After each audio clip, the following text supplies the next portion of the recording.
شتي اللي ما يامنش باللي راه كاينه شي حاجه سميتها الشيطان في رمضان، والله العظيم يتهم في عقله. انا نقول لك علاش.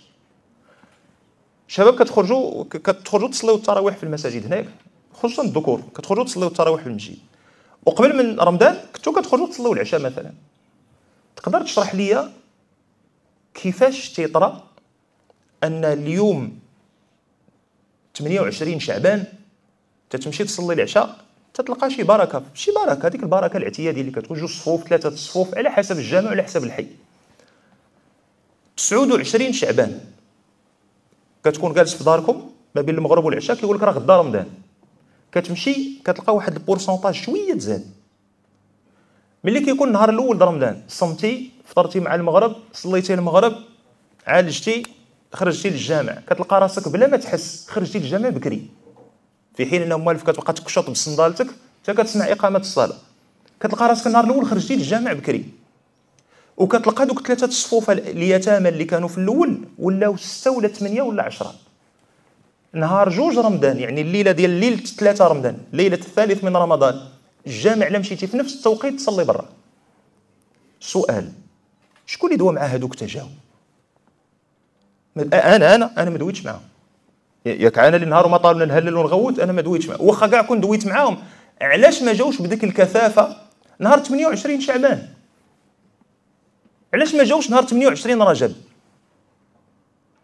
ياك العام كله حنا ندويو، وعلاش ما جاوش؟ علاش جاو في هذاك فاش دخل رمضان؟ فما يجيش شي واحد يقول لك لا راه ما كايناش قوى غيبيه كانت تجتهد على الناس لكي تمسكهم الى الاسفل وتخلدهم الى الارض.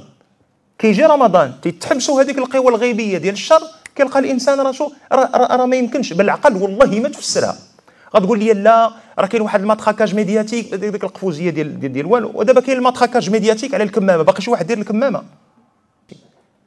إن يا اوكا ماتراكاج ميدياتيك على رمضان الا المسلسل الرمضاني انتظرونا قريبا، الفيلم الرمضاني انتظرونا قريبا، السهرة الرمضانية انتظرونا قريبا، الفندق الفلاني يحيي الليالي الرمضانية مع الراقصة فلانة والمغني فلان، ذلك كل ليلة.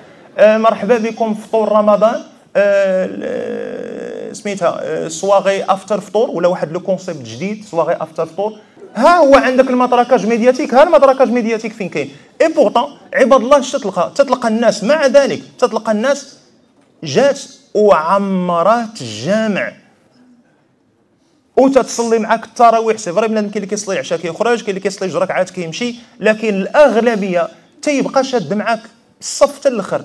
شيخنا سيدي عمر القزابري نسال الله عز وجل ان يحفظه ويبارك فيه، وهذاك السيد له في قلبي مكان خاص، الله يحفظه ويرضى عليه، الله يجزيه بخير. ملي تياخذ هذاك السيد ملي كيدخل المحراب القران هكذا نحسبه ولا نزكي على الله احدا، هذاك ملي تيدخل المحراب راه ماشي تيبغي يطول، راه تيطرفع. اللي كيبدا يقرا كلام سيدي ربي تيتهز، واللي كرم الله وجالس داك السيد كي غادي يفهم علاش نهضر انا.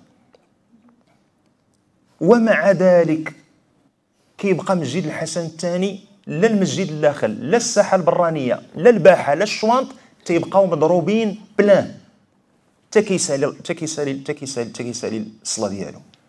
شنو هو اللي خلى هاد الناس تجيش بهذا الشكل هذا؟ لولا ان هناك بعدا غيبيا اللي هو البعد ديال شر الشياطين ديال الجن ديال الله عز وجل يمنعهم عن الناس. داكشي قلت لكم الذي لا يؤمن بوجود الشيطان في شهر رمضان هذا يتهم في عقله. هذه ديمونستراسيون لوجيك.